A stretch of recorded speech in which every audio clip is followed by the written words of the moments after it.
خوبن، رفتار خوب دارن، گفتار خوب دارن، لکن نماز ندارن. این معنای را دارد که هر یک عملی نیکی اونها را همین بی نمازیش همش نابود میکند. اگر همین روز تا بیگاه صدها مسلمان دست شگیرد، چی به یاردمی مثال جانی باشد چی مالی باشد، لیکن مادام نماز نمیخواند وای در لعنت خدا گرفتار است. پیغمبر خدا میگوید العهد الذی بیننا و بینکم الصلاة.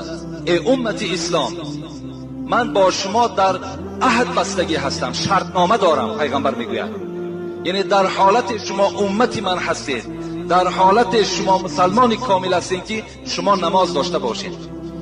اگر نماز نداشته باشید شما عهد ما را شکستید، شما شرطنامه را شکستید، شما پیمان را شکستید، شما امتی من نیستید.